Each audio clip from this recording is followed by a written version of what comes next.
Ladies and gentlemen, welcome to this latest edition of James Gang Radio Podcast. With me today, I have a hip-hop legend, I did say legend, in the house.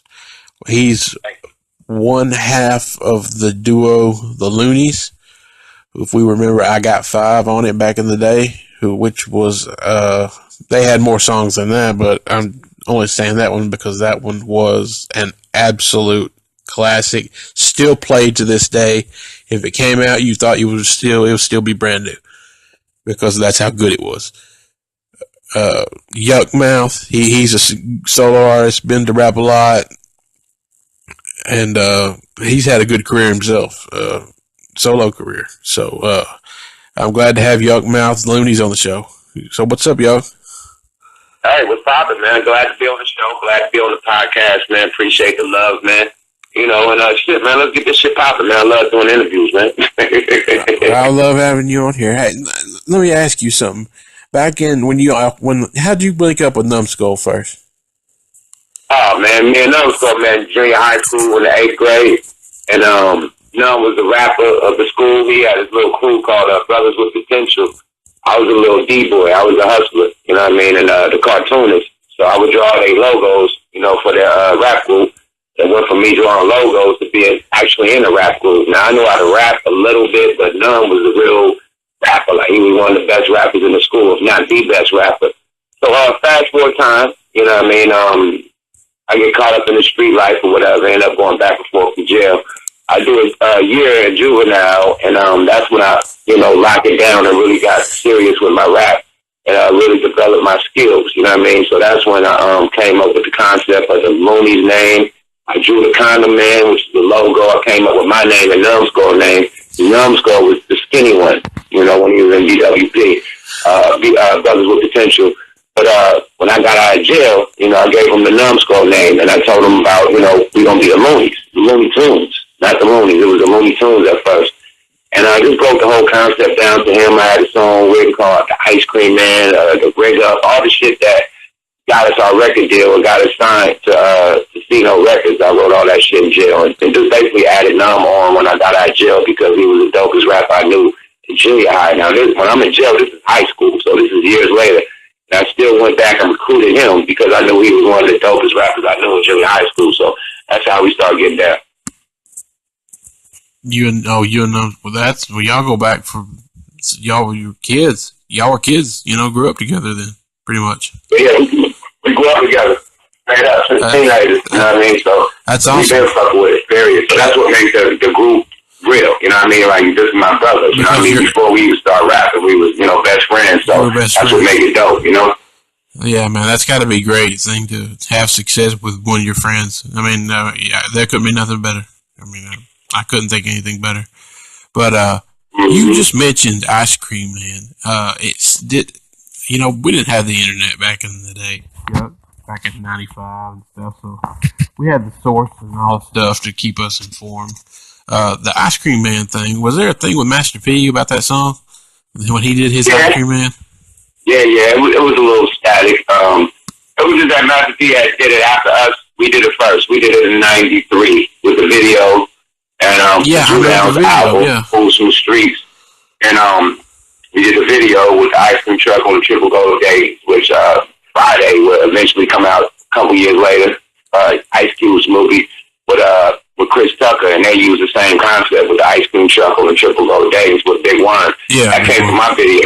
Our video, The Ice Cream Man, we were the first debut to have an ice cream truck on Triple Gold Days. Right. That's what was like the you know what I mean? That's what made the video hot. That we had a motherfucking ice cream truck on Triple Gold Days going through the hood selling dope. So Master P, he's in Richmond at this time, which is like an hour away from Oakland. No, 30 minutes, if that. 30 minutes away from Oakland. So he knows what's going down. I mean, this is a Bay Area hit. You know, we on, back in the day, it was before video jukebox and all that, you know, before you could get on MTV, Yo MTV Raps, or before the basement. It wasn't even a basement, it was Rap City. Yeah. I mean, Rap City, basically, it was Rap City. Rap City was, yeah. You could get on Rap City, or you could get on Yo MTV Jams. All we had in the Bay Area was this channel called Soulbeat. You know what I mean? So that would play like it was like the Oakland, you know, video channel where they play all the local videos and shit. So He was number one on Soul Beat. Soul Beat plays across the whole Bay Area. Period. Everybody sees Soul Beat and watch it. Soul Beat off on Soul Beat. And he basically took the concept 2 years later, after we come out with 5 on it, and go platinum, and he comes to 96 with the Ice Cream Man. Now, when we did go platinum with the 5 on, we got a remix video, we got 3 videos. 2 videos for the first album, a remix with 5 on and 5 on. In the second album, we started getting some more, high power videos, but the first 2 videos, nobody really knew how the Luniz look. You know what I mean? We had 2 videos, 5 on the remix, and then we got Ice Cream Man. Nobody really knew how we really looked, but they knew our songs. So he come out the following year, after all our success, we platinum with the 5 on and shit. He comes out with the Ice Cream Man album, and instead of having a white ice cream truck on Triple Gold Day, he has a white Lexus on Triple Gold Day. But he's dressed up like CNH, our executive producer. He was dressed up as an Ice Cream Man in all white. In our video, he's dressed up in an all-white outfit like CNH had. Yeah. You know what I mean? On the video. So not only did you take the concept, not only did you take the title, it's a straight jack, man. You know what I mean? So it's like, the whole thing was, dude didn't ever give us props. He was like, I'm the Ice Cream Man. We all the Ice Cream Man in the Bay. Get the fuck out of here. I'll tell you how I made that shit, nigga. I made the Ice Cream Man as a direct bite off the Dope Man. In the Bay Area, that's how I made that, because I made the song. That's how I come up with it. So boom. I made it because Ice Cube had a song called Dope Man. Now, in the Bay Area, we call crack cream. You know what I mean? That's what we call it. I sell cream. And we don't say we sell crack, we sell cream. So boom. I made, instead of the Dope Man, the Ice Cream Man. That's how this shit come up. Ask Master P how he made his concept. Everybody in the Bay is Ice Cream Man. We all the Ice Cream Man. So I made a song because I'm the Ice Cream. Nah, how you make that? How you come up with it? Break it down, because I just broke it down. It went from the Dope Man to the Ice Cream Man. That's how I made it. NWA's Dope Man, I made Ice Cream Man. That's where it come from. Where did you get yours from? You know what I mean? So he can't break it down like that. So that's what the problem was. He never wanted to give us our props. We didn't have no problem with him saying he was an Ice Cream Man. Everybody, was on that note. You know what I mean? Everybody, Ice Cube took the fucking the Triple Gold, the Ice Cream truck on Triple Gold Days to put in his movie. We already know that we are influential by it, but just give us our props. That's it. And that was the problem. He didn't want to give us our props, so we started going bad on him, and that's what started to be, Well, he jacked y'all down to the wire. I'll just be honest with you, because I saw the video you're talking about, and he jacked you down to the wire, down to the shoes. To the wire. To the fucking wire. To the wire. Instead of the truck, he had a white fucking Lexus on Triple Gold Days, but the same exact shit. So, he know what's up, man, period. And still to this day, he won't give us our props. He's like, I didn't get it, but I did it better. He still won't say, you know what, man, he didn't have the song, and I liked it. No, he just had the song. I wanted to do the album. So that's what I did. Yeah. Shout out to them for giving me that idea. He can't even say that, man. So, big shout out to Master P. We ain't got no problems right now, though. We ain't squashed all our beats. Yeah, he cool with us. He still can't get over that one. He's like, y'all did the song, I did the album. No, nigga, we didn't get that concept from. Dude, quit playing, man. So, this is what it is, man. Shout out Master P. Yeah. Shout out to Master P, man. Like, he came along with his ugly ass album covers. Goddamn. That just shows everybody can sell. Pencil with all them crazy ass album covers. Yeah, those crazy. All them jubilees and diamonds and shit, jubilees and shit. Yeah. Look, every letter had a diamond in it and shit. Like, look out here, man. Look at that shit. He had a great movement. He made a lot of money. He did. He had a good movement. I respect his hustle, man. I did. Man. I do too. That's what I respect.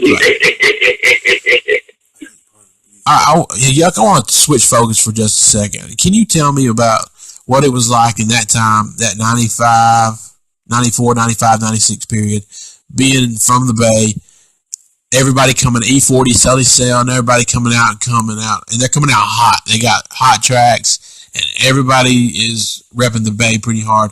It's probably their best time in music, wouldn't you say so? And what was it like to be a part of all that?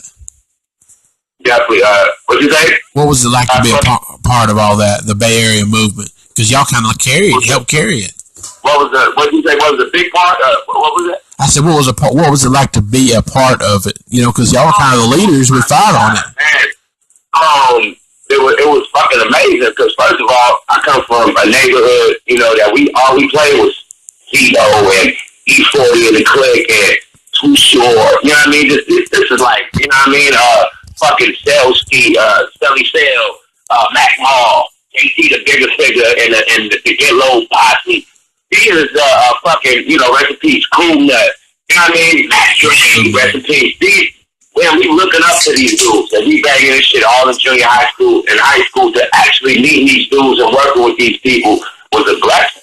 I never thought I'd be in the studio with B40, Shock G, fucking Spice One, on my first single. We never thought we'd be in the studio with Sugar T when we did Damn These Hoes So Scandalous. Like, that was our first celebrity, feature for the Luniz with Sugar T. Right. And after that, we was Richie Rich and all the other people that came. But, yeah, our first big feature was Sugar T, literally, on my mama. And, we thought the world of that. You know what I mean? And at that time, Sugar T wasn't at the top of the totem pole as far as the clip. But she still was the bitch. She, no disrespect, but she still was that bitch. Really, she still was that Bay Area bad bitch sister. And she was 40's sister. And she just did the sprinkle me and all that shit, man. And she was on top at that time. So she didn't even have to fuck with us, and she did. So from Sugar T came everybody else, man. I'm gonna keep it a buck, man. And the fucking wave was so crazy that our manager had something to do with everybody's fucking career at the time. Like, our manager literally got the Luniz deal, got Drew Down's deal, got Mac Mall his deal at Relativity. Him and Drew Down both was at Relativity. Got Richie Rich his deal at Def Jam. Got 3 Times Crazy, Bard and Keep the Sneak, all them. Got the Nate deal over at, with us, at Virgin Records. Fucking Sidle, my cousin and them, he cooks for them, got them at Epic. Who else did he get? He literally got everybody their fucking record deal that was popping besides E40 and Too Short, basically. Everybody in the Bay, my manager. So, not only was we a part of it, we got niggas signed. All the shit. You know what I mean? So once we did that, everybody was fucking with us, period. Once we got everybody signed, that's how the 5 on the remix went down, like, without no problem. Because people owed us favors. We done did so much for people. You know what I mean? So that's when motherfuckers start really respecting us, when we start bringing money to the table. Not only did we know how to rap, but our manager was making power moves for everybody. Soundtracks, movies, this, that, and the third. Record deals. It's all coming from our camp. Nobody else did that in their camp. Nobody could say that they got the Luniz signed, but we could definitely say we got you signed. Yeah, we did. We got Mac Mall signed. We got Richie Rich signed. Yeah, and 3 Times Crazy. Yes, we did that. So nobody could say that about us. You know what I mean? So not only was we just doing the music, we put niggas on too, help their careers. So that's a big difference. That's good, man. That's awesome. That's a good thing, man. That's a good, probably a good feeling, because, y'all were tight with those guys, obviously. I mean, they were in the 5 on It remix video. I remember that very well.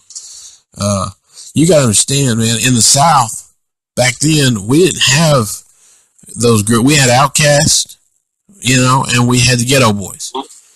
Ghetto Boys? Yeah, we had Ghetto Boys. Definitely had Ghetto Boys. I had 2 Live Crew. Yeah, but was getting a lot of spin out there, Mr. Mike. Yeah, I like 2 Live Crew, but they was kind of like dance, type stuff. We didn't have no real gangster shit. Dancey dance, though. But as far as gangster, y'all had the Ghetto Boys. Gangster, Ghetto Boys. 8-Ball and MJG. 8-Ball. Had UGK. UGK. Y'all had what the shit? Y'all had what's my nigga? Rest Peace. What's the nigga name? Fucking Third. What's the dude name that used to rap with Big Mike and the Convicts? 3-2? This guy, Trey, what's his name? 3-2? 3-2, man. 3-2 with the Convicts, him and Big Mike with the Convicts, and so on and so on. So there was a lot of shit coming through that Rap A Lot pipeline. A lot of shit coming from the Swab House pipeline. So we tuned in with y'all too, bro. Literally, we love the shit out of Rap A Lot because y'all had our nigga from our neighborhood, which is Seagram. He's from my neighborhood, the 6-9 Ville. Seagram, yeah, the 6-9 Our neighborhood, he was Rap A Lot out because they signed our nigga from our neighborhood. So, shit, we was down south out. So if he said he was banged out, Oakland was down south out because Rap A Lot signed an Oakland rapper. And we rode for that, period. Like, it was cruise, right? That's where you get the smoke a lot and the drink a lot crew that we do now. Right. That shit was cruise back in the day before we started rapping. Right. I mean, this is a little hangout cruise. We had a crew that was rolling all the weed. We had a crew that was drinking all the fucking 40 ounces and shit. There was a drink a lot crew, smoke a lot crew, all this from listening to rap a lot music before I even got signed. And then when we get signed, I bring it into the room. He's like, okay, I smoke. So I'm smoke a lot. No, you drink. You drink a lot. You know what I mean? But this is crews in my neighborhood. You know what I mean? This ain't no shit, no rap shit. This is crews in my neighborhood. And I brought that shit to the rap shit because that's how dedicated he was to rap a lot. Still to this day, my label was called Smoke a Lot Records. Yes, so rap a lot was heavy influence on my career, my neighborhood, and Oakland. So big shout out to Jay Prince and everything, nigga, the Ghetto Boys, Scarface, everybody. Because I'm still influenced by them. My label, Smoke a Lot Records. My radio show, Smoke a Lot Radio. My clothing, Smoke a Lot Clothing. So it's still all, you know, Rap a Lot influence, man. So big shout out to Jay Prince and the whole Rap a Lot movement. That's a legendary label, you know? I want to put that out there for the fans out there. Smoke a Lot Clothing, Smoke a Lot Radio. Y'all heard that. That's from Yukmouth. Y'all need to check that out. Definitely. All right, man. I give props for props to do. You know, shout out to Master P. I can say where I got it from. You know what I mean? And give it up. You know? Yeah, I told you I broke it all down. We started at Smoke a Lot and Drink a Lot, and it transferred to us being a Smoke a Lot, Drink a Lot rappers. It actually being my record label. So, yeah. Big influence by down south from Rap a Lot. So, right back at you. Bye. Well, that's what I'm saying. We felt like we had a huge connection to the Bay Area as Southern people listening to hip hop because the bass was really key. We really leaned on the Bay Area rappers, Too Short and all y'all and all those guys. Y'all were the shit. Y'all were what was getting played in the South in 1995, 96. Good shit, man. I didn't even know that. Yes, yeah, absolutely. Never knew that. I thought that was all on down south shit. But then when Nicotina to the tape hop, yeah. When I talk to Too Short nowadays, when he tell me about the tours they went on with him, NWA, Scarface, Ghetto Boys, and you know they have fucking what's the nigga, Ken Play and Latif and all them old same shit. It was like man, everywhere Short went, Short to everybody. Short went from damn near opening the show to closing the show. His show was that, and he was loved. Bay Area, that Bay music was loved that much that he went to being a headliner over NWA and everybody. And he ain't got no stage show. Short come out there and just rap to you. But his shit's so dope that he became the fucking headliner. He told me this. They tell you that too. NWA, all these niggas will tell you that show was so dope. He upstaged people to where they start. He used to open and he upstaged it so much that when he opened, niggas wouldn't stay around there and leave. So we had to put him right. Yeah. Well, you believe that Short everything. So that showed you that Bay love was everywhere, not just down south, but everywhere they went. Short upstaged them niggas. Like FIFA, all that was mad at Too Short because he killed them on some simple Oakland shit. And I don't know tricky, just funk music. Simple, straight to the point rap and funk. Upstaged them niggas. Didn't have no 80 dancers and trick dancers and trick DJs. Just him. And one nigga too clean. It was a hype man. Yeah. And upstaged everybody. So yeah, the Bay was heavy. Definitely.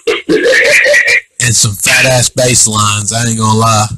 Too Short had them fat ass bass lines. Oh, he was the shit. Them funky ass bass lines, and they had niggas playing live bass guitar on the stage and shit.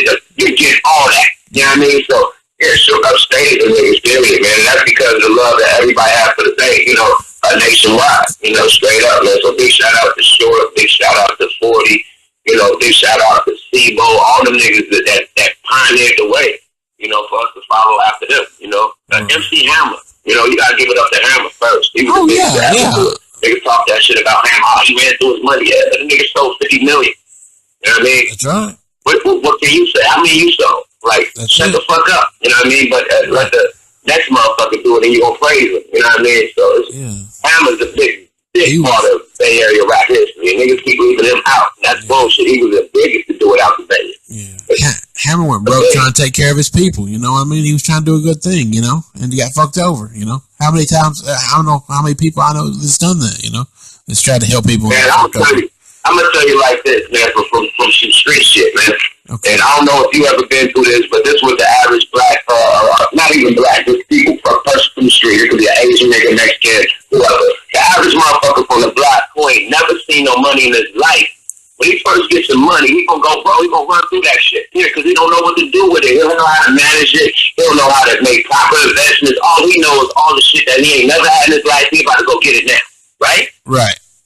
Like, so that's what always happens. And then they take a nigga to go broke to realize, oh, I should have spent on that stupid shit. And then when you get another check and come up again, you know how to manage it now. Right. So Hammer knows how to manage his money now. That's the first time he had some money. Right. Really. Yeah. He blew it on him, his crew, everything. He didn't know what the fuck to do. I'm getting a helicopter. I got a helicopter. Fuck it. They don't need no helicopter. Fuck, I want a helicopter. Like, all types of miscellaneous stupid shit. But he did it because he had no clue of how to manage that much money. You know what I mean? Yeah, nobody can. I don't care. And the best go broke. You know what I mean? The best go broke and have to come back. You know what I mean? The best go broke. It just depends on your comeback. So, Hammer didn't know how to manage his money. I did the same thing. This first Looney money, I ran through that shit. I was spending on all my homeboys, all that shit. Didn't go broke, but lost it all. And had to get it right back. You know what I mean? And learned on the second time that I can't spend like that. I gotta pay taxes. I gotta make proper investments. I gotta put money to the side. I gotta do this at the third and make sure my kids right, make sure my family. So you don't get that on the first what Hammer went through. He learned that shit because he never had it. Period. And never knew what to do with it. So it can easily happen to anybody. White, black, Chinese, Mexican, whatever. If you ain't never had no money, you get some money, you better do that shit. Hands down. Period. Honestly, everybody do it, all races. So that's what happened with dudes, you know? Right. Well, let me ask you something. I'll fast forward a little modern day to the Oakland scene now, which I'll be familiar. I'm not really up on that much. I knew there was a guy that got shot up real bad. A kid that went to a neighborhood for a video shoot and got shot up real bad. He lived, but I don't know if you know what I'm talking about, but Kafani or something like that. But I was thinking, about. Oh man, big shout out to Kafani, man. Yeah, that's fucking terrible what happened to him, man. That is on some real shit, man. That's some real street shit. I really don't know the details, you know what I mean? But I know that was a real street beef, and that Kafani was playing with fire, man. Yeah, there's a lot of things that you can do in this rap game, man. I mean, and there's a lot of things you can't do. You know what I mean? And he basically did something he can't do. You know what I mean? And he fell victim to it. He basically did the same shit. Did when Snoop Dogg and them went to New York. They filmed New York, and Snoop was kicking over the buildings, and they was in Queens and shit, and the video shoot got shot up. You know what I mean? Because they was in New York neighborhood. You can't come dissing a nigga and then film a video shoot in his neighborhood. You gonna get shot up. So Snoop and them said got shot. Thank God nobody got shot. Well, same thing happened to Kafani. He goes, shooting in the neighborhood of somebody who he beefing with. Now, not to say that person that he's beefing with made it happen, but the neighborhood respect you. So, you know what I mean? You don't got to call him up shot. The neighborhood going to think you like, hey, who is this? And our neighborhood trying to diss in West. So the neighborhood responded, and it was bad. You know what I mean? Period. The neighborhood got on him, and he ended up getting shot up. You know what I mean? The same shit that happened to Snoop and them, but nobody got injured. You know what I mean? But Kafani ended up getting injured. So you can't play with fire like that. Kafani should have never went and did a fucking video shoot dissing somebody in their own neighborhood. Like, how far you thought you was going to go with that? That's like a blood nigga going to a fucking Crip neighborhood in L.A. Good luck in shooting a video dissing a Crip. Good fucking luck. And just setting the camera up. Before that camera gets set up, nigga, the whole shit getting shot up. Good luck. And that ain't even coming from the dude he deep with. That's coming from the hood feels disrespected. So that hood that he went and shot in felt disrespected. You know what I mean?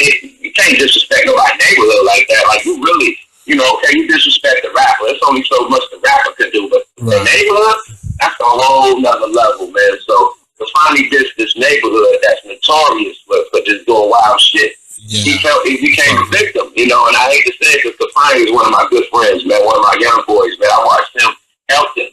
Not only watched him, but helped him do a lot.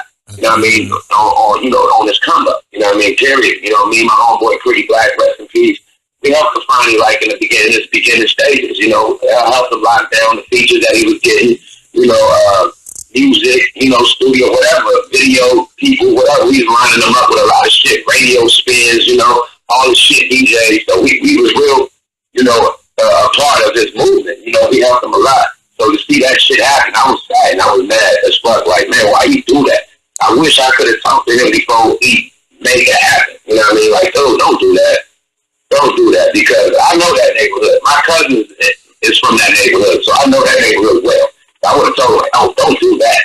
My neighborhood was beefing with this neighborhood, but still beefing with this neighborhood. Niggas have died left and right. So I know what this neighborhood is capable of. So I would have told the nigga, oh, don't do that. No, don't go over there, man. No. Don't.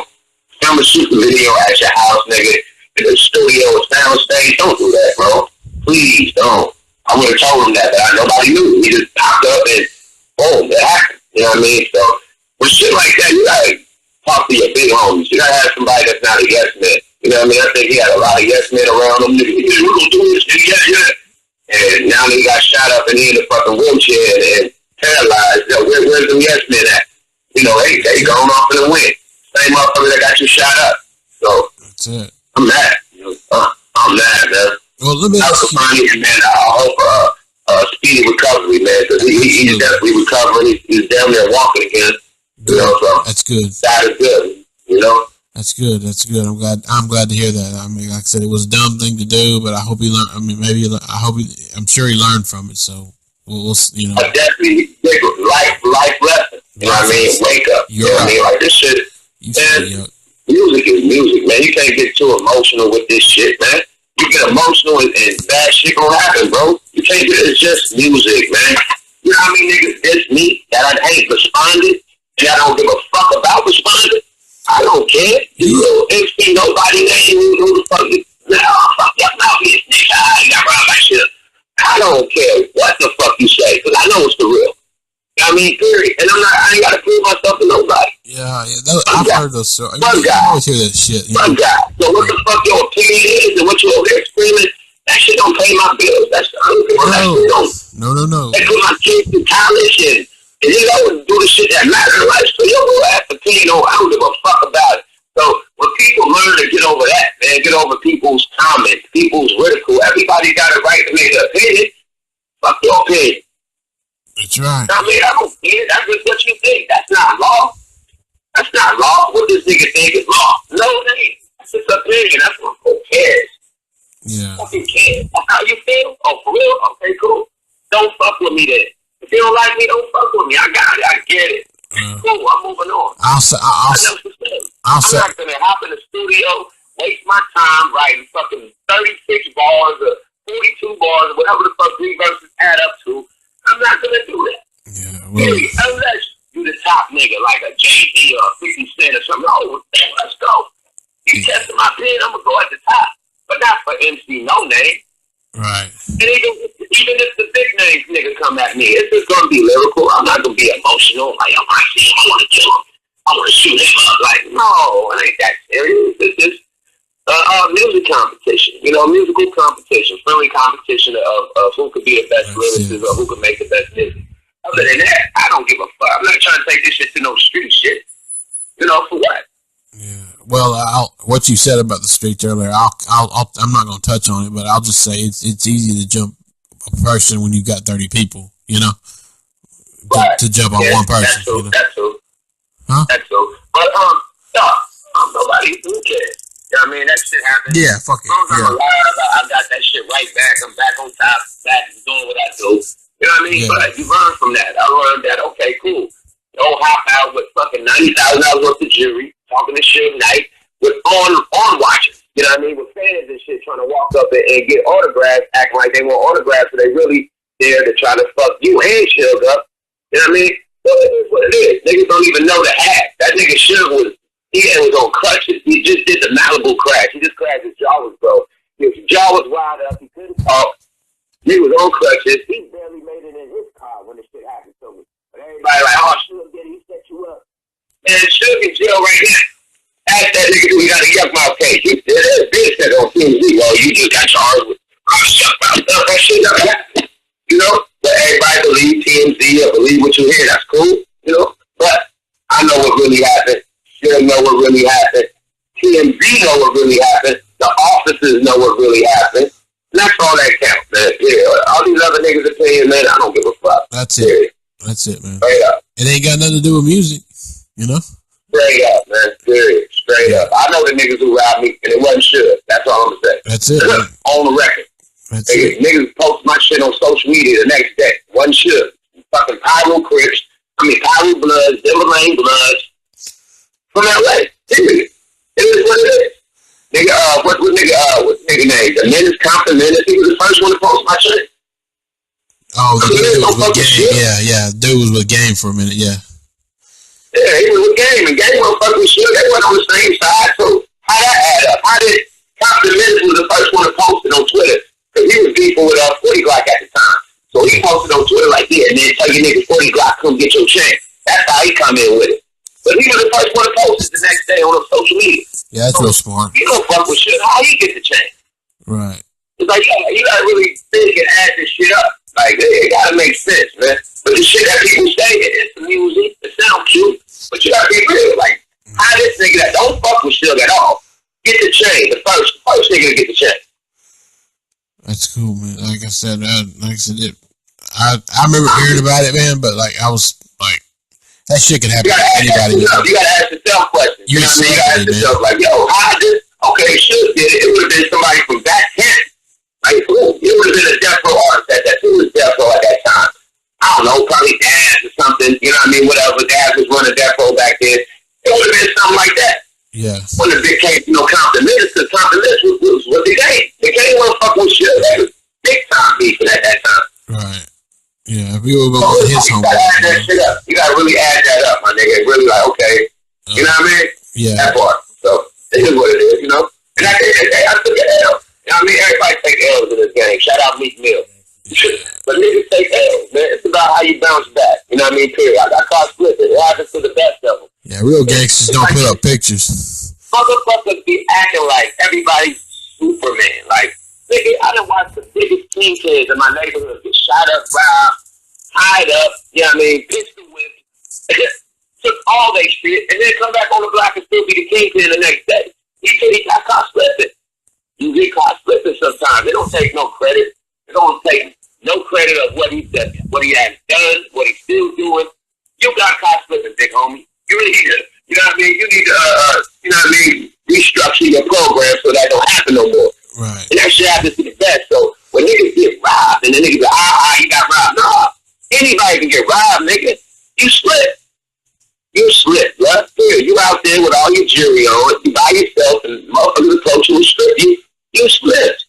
It happens to the best of them. Floyd Mayweather got robbed for what? $3 million worth of jewelry while he was doing a bowling, while he was bowling? Right. Right? It happens to the best of them. He was slipping. That's it. Right?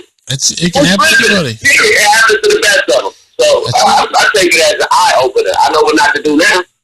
You know? That's it. I know not to slip again. I know not to wear $90,000 worth of jewelry just out at the fucking mall. Just out at the fucking shopping route. Parking lot again. Yeah. Never that.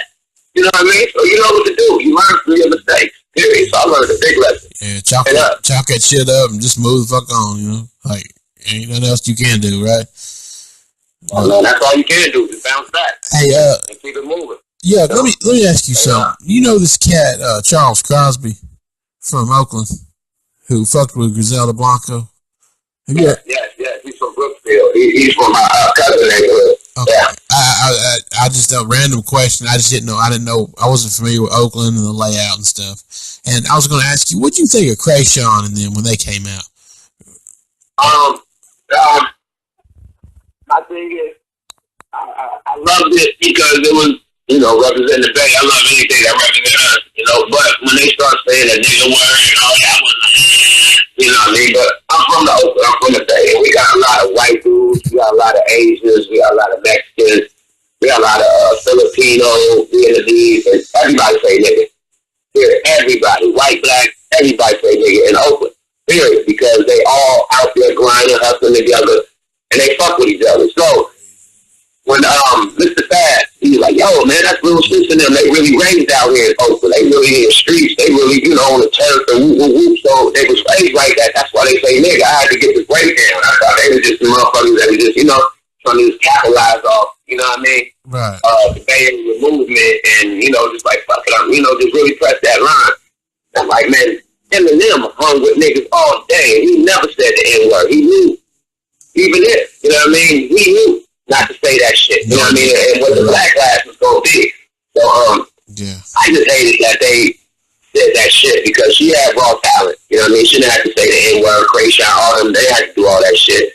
Lil Debbie, whatever, all that. They ain't got to do that. They dope. They dope little white chicks that rap. They got the little Bay Area style. They could have rolled that shit to the top. You know what I mean? It was a little bullshit. You know what I mean? That fucked them up. I think Lil Debbie's still out there killing them, but Krayshawn and the other chick, you don't hear from them no more. It's a rap. It's some of that N-word shit. It's some battle shit. Period. Yeah. It's some battle shit. So I miss them numbers the best. So I love to hear some new Krayshawn or the other chick. V Nasty. I love to hear some new Krayshawn and V Nasty, especially V Nasty. She hella live. So shout out V Nasty and Krayshawn, man. Definitely. What's Yukmouth doing these days? What's new for you? I'm gonna let the people who's listening, because this goes out to the Netherlands, Brazil, UK, Australia, everywhere, Yuck. So everybody wants to know what you're doing, because I've got bang questions here, and everybody wants to know what's up with Yukmouth. Well, I'm dropping that new Yukmouth, man. I took a little break, man. Basically, just get focused, you know what I mean? So my last real Yukmouth solo album was like 2010, Free at Last. And then in between them years, I've been doing, I did 2 Regime projects. I did a Tonight Show. I did, what else? I did 3 fucking, Cannabis 420 albums, High Times, Half Baked, and Gas.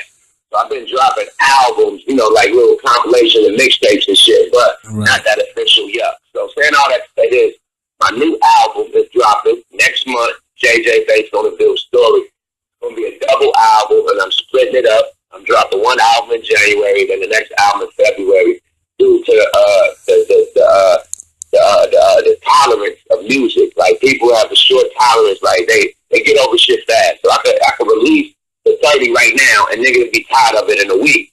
I want to split it out, you know what I mean, and let motherfuckers really get to live with it, you know what I mean, and get to really want it, you know what I mean, or when I give them this first one, it's going to have them so anxious for the second one, then instead of just giving them it all, you know what I mean, and then it takes the excitement out, you know what I mean, so I just want the shit to still be exciting. I'm giving them my life. It's JJ based on the real story, and it's basically about, this is like the prequel to Thugged Out the Appalachian, basically, so how Star Wars went before, like with the Anakin Skywalker and shit. So this is the before Thugged Out the Appalachian story. And this is what people want. People want me to go back to my storytelling. I kind of fell off, for a minute. You get money, you start rapping about money. Shout out 50 Cent. But I had to wake up and come back to reality, nigga. Nobody don't want to hear about no money. They just want to hear about their struggle, what they going through, what they can relate to. And everybody ain't making money right now, so shut that shit down. So I'm giving niggas my struggle again, you know what I mean, what they want. You know what I mean? And I got so many stories to tell, you know what I mean? It's ridiculous. I'm not going to make 20 movies just on my life. So this is my movies, lyrical movies, you know what I mean? So this is a fucking lyrical movie. JJ based on the real story is dropping next month. The month after, also got a book coming out with it. You know what I mean? The whole memoir, JJ based on the real story, the book is basically my rise from the streets to the rap game. Coming out with a movie, a mini movie like Streets is Watching, with all the videos added into one with the acting and all that. I'm dropping the book and the mini movie this summer. So I'm dropping the album beginning of the year, and then the 2017 summer, the movie and the fucking book coming. So just lining up, man, give people my life, man. That book though is crazy, man. This fucking book, I got so many tales, from touring with Biggie and Puffy and them to just what I just told you, get niggas record deals. You know what I mean? All the niggas in the Bay, they record deals. There's so much history I got, man. It's ridiculous. It's touring with Scarface, the Ghetto Boys and shit. You know what I mean? There's so much shit, history, the being a part of Tech Nine's rise. You know what I mean? To really discovering him, with 2D3. Really the first one to do music with him. You know what I mean? So there's so many stories I got. It's ridiculous. Being one of Mac Dre's best friends. You know what I mean? So it's so much. All that. It's so many stories. So, that book is going to be crazy. This book going to be more crazy than how, because it's not just talking about, the prequel when I grew up. You know what I mean? This shit talking about my whole life.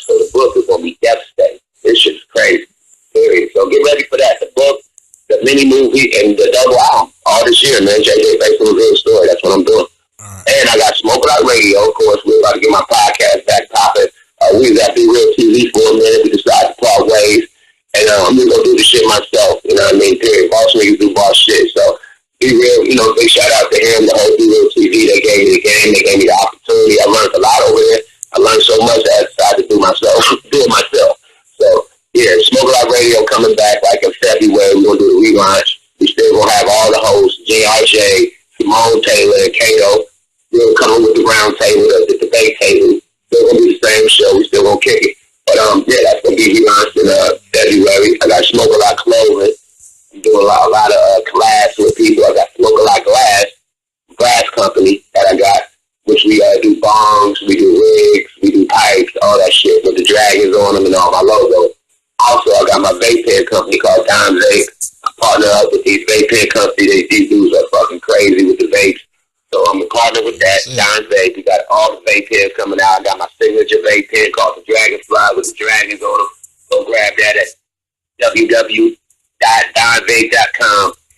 And yeah, that's what I got lined up right now, man. The clothing, the vape, and the glass, the radio station, and the album, and the book, and the movie. That's a lot. I can't wait to hear it, man. Honestly, I can't wait to hear it. You know. Absolutely. Can't wait to hear it, man, being a Luniz fan. I got two more questions for you, man. First question is, are we going to hear another Luniz album? Yes, definitely. Me and them been working. We done got it done. We only like 4 or 5 songs to complete the album. So we just wait for the right setup, the right deal, you know what I mean, the right investor, whatever. Then we gonna get to it, you know what I mean? So yeah, we working. We got some shit up. Definitely, man. Shout out to them. All right, this last question is an urban legend in the Bay Area.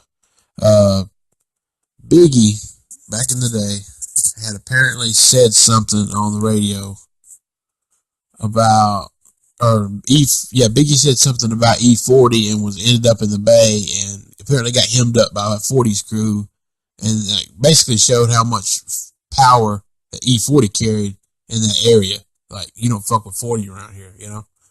Is there any truth to that story? On that tour, you know what I mean? I was on that tour. We was the ones who got them together to squash the shit, you know what I mean? My executive producers, CNH, and I, you know, because I knew Biggie and them, we squashed it for them, you know what I mean? It was serious. It was a Sacramento show, actually. The 40 of them came with that motherfucker thick. They ready to tear shit up, you know what I mean, period. You know, and they had to get handled. We had to defuse the flame, man, period, you know. That's why Biggie loved me, you know what I mean, period. I got so many tales about Biggie and Junior Mafia. I was more close with Biggie than Pop, you know what I mean, straight up. I was going to ask you, don't know that. But, being from the Bay. We diffused that, you know what I mean, thanks to us, you know, the Luniz, you know, Tino Records. We definitely squashed that beef for Biggie and E40, definitely. Because we was already on the tour. We the only niggas on the tour from the Bay that could really connect these two people. You know what I mean? Right. So, yeah, we made that happen. That's another thing. That's in my book. They gotta catch. They gotta read the book. They squashed that shit, man. They squashed that shit. It was a good situation, man. That's good. Biggie was able to come and perform, do his thing. You know what I mean? Because he wasn't gonna perform. They was ready to rush the stage. You know, they wasn't gonna do all that shit. So he was able to perform. Everything was good with him and 40 after that. And shit, it was cool, you know, period. I'm glad we was able to make two legends, you know, squash some beef that could have went left. That show wasn't going to happen that night, period. Dead ass. Not for Biggie. Biggie wasn't getting down. Niggas was at the hotel. We ain't coming. Niggas about to tear shit up. So, we squashed that, confused that, and everything was able to go on. You know what I mean? So, big shout out E40 for being being mature, because shit could have went left. You know what I mean? Being a mature dude and being willing, you know what I mean, to talk with a dude, you know what I mean? And he talked with him, they got to the bottom of the shit, you know, and the shit was cool from then on, you know what I mean? So, big shout out to 40, the whole clique, and for just being real men, you know what I mean? Because niggas could be ignorant, you know what I mean? They handle it like grown men, you know what I mean? So, I respect that. That's something, and you put them together, that's boss shit. That's classy that's just class on your part, man. That shows the kind of man you are. To me, it does. I respect you. Man, listen, Appreciate it. I respect you a lot. Rest in peace, Biggie, too. That was my big homie. Yeah, rest in peace to Biggie. And I wouldn't be asking, because like a lot of people are asking you being from that era in that 90s golden era of hip hop. DJ Quick had a quote. He said, "The thing about the 90s was we took them for granted. They went by too fast." He said that was the best time in hip hop. And I wouldn't be doing my job if I didn't ask you about Tupac, because he was from Oakland originally, and he was in that same era. And what your thoughts about Pac, or did y'all collaborate? Because I heard he was supposed to be on the 5 on It remix. And all that, man. He was supposed to be on the remix. We were supposed to, he had the album, the One Nation album he was working on. So Numb and True Down got on there.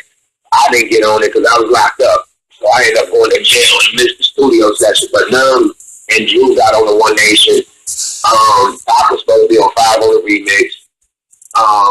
Basically, man, we knew Pac through Digital Underground for fucking with Shock G, Money B, and the whole Digital Underground, DJ Fuse.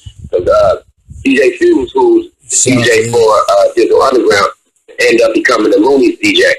He was DJing for us both, you know what I mean? So we were like family, like Digital and the Luniz. So, that comes with knowing Pac, period. So that's how we really start locking in with Pac and Shock G. And basically, Pac, I'm gonna keep it a buck, man. Pac was older than us, so you know what I mean. He would fuck with my cousin, man, and Richie Rich. My cousin was the Gov. He basically really turn Pac out. You know what I mean? As far as the open shit. You know what I mean? Really talk Pac about the mob shit, about this real gangster shit in Oakland. And after meeting my cousin, everybody in Oakland, especially from my hood, like at this time, niggas, like in the 80s, man, it was a time where all the hustlers was wearing perms and shit, like Jerry curls and finger waves and shit. At that time, my neighborhood, we was rocking ball heads, and we call it the Louisville. You know what I mean? Because our shit is, we from the Ville, so we wear Louisville, that's ball heads. So boom, my cousin, the Gov, they being close to the Ville, they wore Louisvilles and shortcuts too. You know what I mean? So, boom, I can get around this, and he see niggas wearing ball heads. He cut the high top fade off and get the ball heads, because niggas in Oakland wear ball heads. You know what I mean? Not high top fades or perms. You know what I mean? So that's where he came with the ball head up, fucking with my cousin. Then, seeing that niggas rock Rolexes, and, a lot of jewelry, fly jewelry. So that's when he started rocking the Rolexes and rings on every fingers and shit like that. So a lot of influence came from my cousin, the Gov, and Ant Flowers, period. That's straight awesome. up. You know what I mean? And Richie Rich, you know what I mean? Yeah, so, I know him and Richie Rich. They was older than me, and I was more of my cousin's best friend, you know what I mean? So me and Pac had a cordial relationship, when I see him, we cool, dap up, whatever, smoke. But that was it. I wasn't a nigga that was like calling Pac and going to hang out with the nigga like, Pac, I'm coming in. Nah, you know what I mean? I see Pac when I see him, and it's cool, it's a good vibe. But the illest moment, the best moment I had with Tupac, I gotta say, is at the E40 and Too Short and Jodeci video, Players Ball. I remember that shit like it was yesterday, man. Pac rolled up in a drop-top black Benz, the Outlaws following in the black van. And we in 40's trailer, waiting for the next thing. Motherfuckers shoot the scene, everybody in the trailer smoking and drinking and shit for the next thing. So we in the trailer, Pac pop up. Pac, he got the Versace shit on. This one, he just got the big Versace Pac chain, the big Angel of Death chain with the angel, fit Indian style and shit. So he got the big ass medallion on. He got the Versace fucking bracelets and shit and whatever, Versace, whatever. He throws the tape on. He said, watch this, I got some shit, I'm about to kill him. Throw the motherfucking tape in. It's fucking Hail Mary. Yeah. They got Hail Mary when he made California Love. This is like right after California Love and shit came out. Right. He popped up, nigga, boom, Hail Mary. And he's singing this shit word for word, rapping this shit like he's on stage. For us, this nigga doing a real Pac performance, word for word, playing his shit. I'll never forget that. That was the best time I ever had with Pac. Smoking weed with the nigga, Outlaws right there, Young Noble, E. I mean, you got all the E40 in the clip, you got Ice-T, you got Jodeci. This shit was like, this was a movie. For real, man, I'll never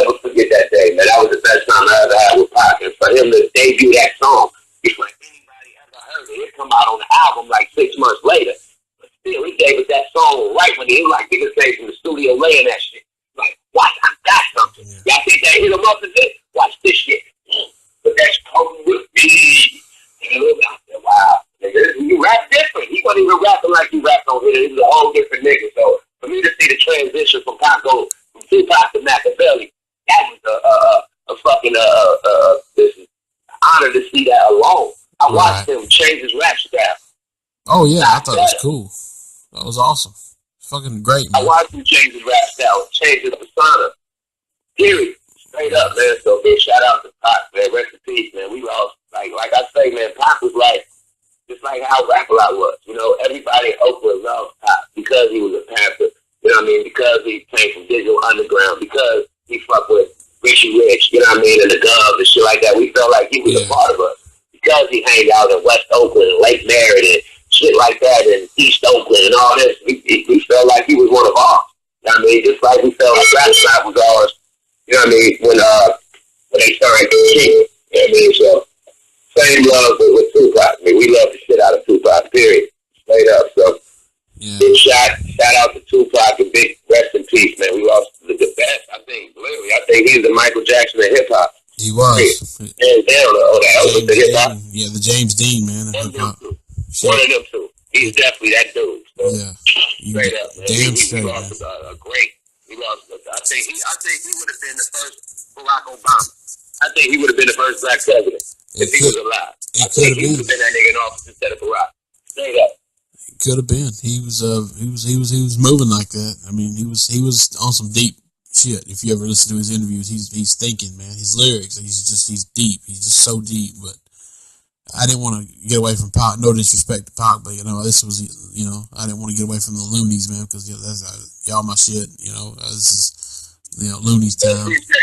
It's just respect, just show them those respect. But I wanted you to know that anything you got coming out, you or Numbskull or the Luniz together, or anything you want to promote, any of your people, you got an open channel to do it through James Gang right here, anytime you want to. I will push it. Appreciate the love on the podcast. Appreciate all my people out there in Brazil, everywhere overseas, man, for logging in and tapping in and fucking with a real one. And thanks for the opportunity, man. Great time to promote my new album. Luniz coming right after that.